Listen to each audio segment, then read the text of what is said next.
आर्या अनुपम कृपया प्रारंभ करें। विश्वामित्र की पावन भूमि बक्सर से आर्या अनुपम का प्रणाम।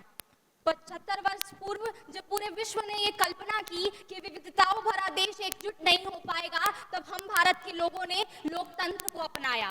क्रांति से संविधान की नहीं, अपितु संविधान से क्रांति की नींव रखी। ये 75 वर्षों की यात्रा अधिकार, कर्तव्य और प्रगति की यात्रा रही।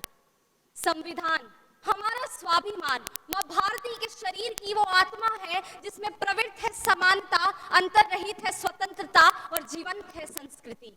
संविधान की 75 वर्षों की यात्रा बताते हुए अर्थशास्त्र की एक अवधारणा का उल्लेख यहाँ करना चाहूंगी महोदय, वाटर डायमंड पैराडॉक्स, जिसमें पानी और हीरो के मूल्यों की विडंबना कुछ इस प्रकार समझाई जाती कि पानी जिसके बिना जीवन की परिकल्पना असंभव है, मनुष्य उसको कम महत्व देता है और हीरे के टुकड़ों को अधिक महत्व देता है। ठीक उसी प्रकार संविधान जो we the people of India के रूप में अनेकों शक्तियां, एकता, अखंडता और संप्रभुता प्रदान करता है, मनुष्य उसकी उपस्थिति को सदैव नजरअंदाज कर जाता है। अब मैं अपने भारत के 75 वर्षों के इतिहास की प्रतिबिंब को देखती हूँ तो मुझे अपने गांव की सब्जी बेचती औरतें भी क्यूआर कोड का प्रयोग करते नजर आती है, जो उदाहरण है वित्तीय समावेश का, इंटरनेट परिवेश का तथा डिजिटल इंडिया के साथ बढ़ते देश का।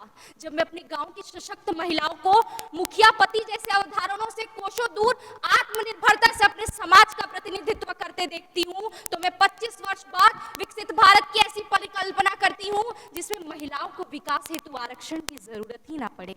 सरकार की सभी नीतियां सरकार द्वारा लागू नहीं की जा सकती, कुछ कार्य संस्कारों से भी संपादित होते हैं। भारतीय रिजर्व बैंक 100 रुपए देने का वचन अदा कर सकती है, परंतु उसका संचालन समाज के अंतिम वर्ग तक हमें पहुंचाना है। सरकार कई नीतियां लागू कर सकती है, सरकार वन संरक्षण अभियान चला सकती है, परंतु वृक्षारोपण हमारा धर्म है। सरकार हमें किताबें और छात्रवृत्ति उपलब्ध करा सकती है, परंतु भारत की साक्षरता को 74 से 100% ले जाना हमारी जिम्मेदारी है। संविधान हमें अनेकों अधिकार प्रदान कर सकती है, परंतु आपसी सामंजस्य हमें स्थापित करना है। ठीक उसी प्रकार जिस प्रकार देश नागरिकता प्रदान कर सकती है, परंतु कर्तव्य पथ के आगामी 25 वर्षों का भारत हमें सुनिश्चित करना है और हमारे यशस्वी प्रधानमंत्री श्री नरेंद्र दामोदर दास मोदी जी द्वारा सुझाए गए 11 संकल्पों को अपने उद्देश्यों में आत्मसात करना है।